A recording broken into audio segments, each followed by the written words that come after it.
그래서 어제 추가 매수하신 거예요? 네, 저는 어제 새벽에 추가 매수했습니다. 지금 딱 분할 매수 구간이다. 저는 오히려 지금 주가가 하락하는 거는 기회라고 생각을 해요. 근데 이거는 사실 하락하는데 산다라는 게 진짜 쉽지가 않아요. 여기서 매수 버튼을 누르기 위해서는 나의 확신이 필요한 거거든요. 내가 확신을 가지려면은 이 종목이 진짜 괜찮은지 안 괜찮은지, 그냥 앞으로는 발전 가능성이 있고 주가만 떨어지는 것인지, 이런 것들을 좀 확인을 해야 되는데, 우리가 2008년 금융위기나 코로나 사태 때나 과거를 좀 돌이켜보면은 그 당시에도 공포심리가 굉장히 많이 깔렸잖아요. 그때 공포심리에서 샀던 분들이 지금은 어떻게 됐을까요? 수익권이죠. 엄청난 수익권이잖아요. 근데 저는 기업의 본질이 바뀌지 않는다라고 하면은 저는 주가가 내려가는 거는 기회라고 생각을 해요. 네. 개인적으로. 지금 밸류는 미래 성장성을 봤을 때 괜찮다라고 생각을 해요. 근데 이번에 걱정하시는 분들이 굉장히 많을 거예요. 네. 첫 번째, 1분기 인도량. 인도량, 이게 지금 전년 동기 대비 8.5% 급감한 거잖아요. 네. 왜 이렇게 뚝 떨어진 거예요? 테슬라는 인도량을 발표할 때 두 가지로 나뉩니다. 생산량하고 인도량. 네. 근데 생산은 43만 대를 했어요. 근데 인도가 38만 대를 했습니다. 1분기에. 네. 그러면서 생산은 많이 했는데 인도가 안 됐다. 그럼 네. 니네 수요가 문제 있는 거 아니냐라고 물어보실 수 있겠죠. 그럴 수 있죠. 네. 저는 이것에 대해서 세 가지로 좀 반박을 하려고 합니다. 네. 오늘 시간에서. 자, 첫 번째. 테슬라를 잘 아시는 분들은 아시겠지만은 모델 3가 리프레시가 됐습니다. 그러니까 페이스리프트? 모델 체인지가 된 겁니다. 페이스리프트가 된 건데, 이게 프로젝트명이 하이랜드입니다. 네. 하이랜드로 바뀌면서 공장은 어떤 식으로 돌아가냐면, 모델이 좀 바뀐다라고 하면은, 부품이 바뀌거나 모델이 바뀌거나 체인지가 된다라고 하면은, 우리 준비 시작했을 때 과거에 100대 만들었던 게 4월 4일 날 다시 100대를 만들자라고 해서 바로 되는 게 아닙니다. 어느 정도 양산에 대한 적응 시간이 필요한 거죠. 네. 그래서 지금 루시드, 리비안, 이런 업체들도 양산이 처음에는 빨리빨리 올라오지 못하는 게 그런 시행착오를 다 겪어야 되는 거거든요.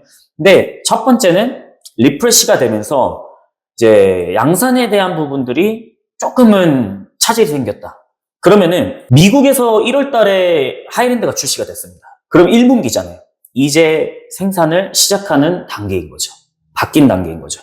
그래서 저는 프리몬트 공장은 풀캐파입니다. 지금 55만 대 정도 생산 캐파 갖고 있는데 여기는 풀캐파예요.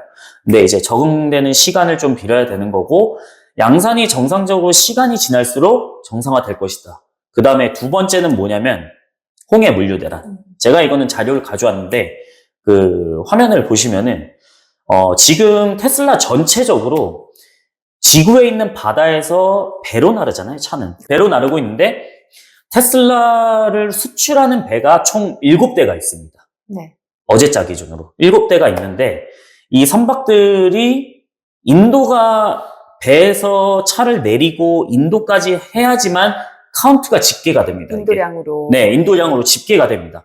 근데 작년인가 재작년에 현대글로비스랑 테슬라랑 계약 체결을 했습니다. 현대글로비스는 자동차를 배달하는 물류 업체잖아요. 네. 근데 여기서 테슬라랑 계약 체결했는데 그게 커리지오라는 건데, 이 커리지오가 지금 현재 어디에 있냐면은 중국에서 출발해가지고 홍해를 넘어가서 이제 유럽 쪽으로 가야 되는데, 홍해에 뭐가 있었습니까? 공격이 그렇죠, 있었죠. 이번에. 홍해에 공격이 있다 보니까, 자, 그러면 어떻게 되냐? 아프리카 남단을 넘어서 희망봉을 넘어서 가야 됩니다. 훨씬 멀어지네요. 훨씬 멀어집니다. 네. 그러면은 지금 실제로 현대글로비스 커리지오가 상하이에서 출발해가지고 영국으로 가는 배거든요. 이건 GPS에 다 나옵니다. 네. 근데 이게 한 대당 테슬라 차량이 보통 차량이 몇 대 들어가면 6,000대 정도 들어갑니다. 이 선박 한 대에. 선박 한 대.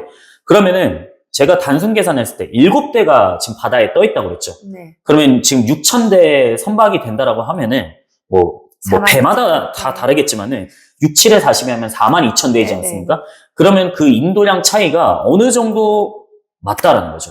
왜 이게 인도량이 집계되기 전에 원래는 도착했어야 되는 건데 도착했어야 됩니다. 지금 도착 못하고 지금 바다에 떠 있는 거네요. 네, 바다에 아직 떠 있는 거죠. 어. 그래서 아직까지 그 아프리카 희망봉을 넘어가지고 이제 나이지리아 쪽을 좀 지나가고 있다. 그래서 저는 일단 인도량은 어차피 이게 정상적으로 돌아올 겁니다.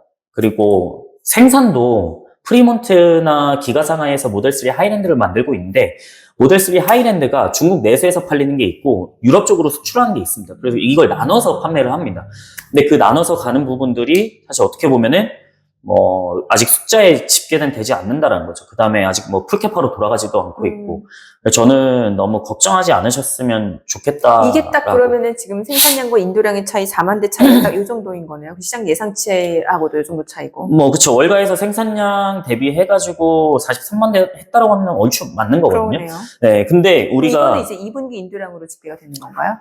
뒤늦게 도착. 그쵸. 이연되는 겁니다, 이거는. 그러네요. 네. 네. 이연되는 거기 때문에 보통 이게 마이너스 날 수도 있어요, 잘못하면. 그러니까 생산보다 인도가 더 많을 수도 있다는 거죠. 그럴 수도 그게 작년 3분기에 4,500대 정도. 이연돼서. 네, 이연돼가지고 그런 부분들이 있었는데, 23년도 1분기, 2분기, 3분기, 4분기에는 정상적이었습니다. 다 10,000대 정도, 4,500대 이 정도였는데, 저는 이번에 46,000대 정도는 어차피 이연되기 때문에 너무 걱정하지 않으셔도 된다라는 거. 그 다음에 세 번째는 뭐냐면, 독일에 또 공장이 있지 않습니까? 기가베를린. 기가베를린. 네. 기가베를린에서 그 극단주의 환경단체 변전소 공격이 있었습니다. 네네. 방화를 저질러가지고 아이고. 뉴스 한번 크게 있었잖아요. 네네.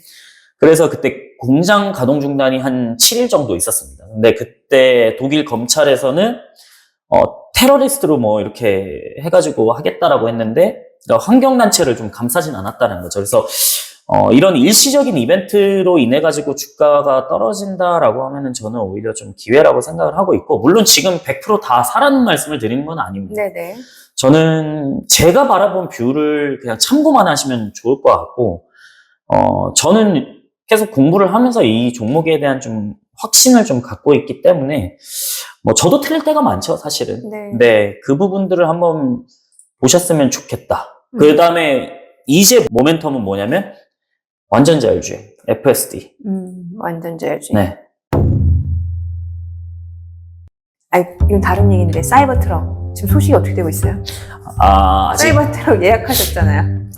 예약한 지 한참 됐죠. 그쵸? 얼마나 됐죠? 지금 예약한 지? 한 4년? 4년? 네, 제가 초기에 해가지고 완전히. 아직은 깜깜무소식이에요.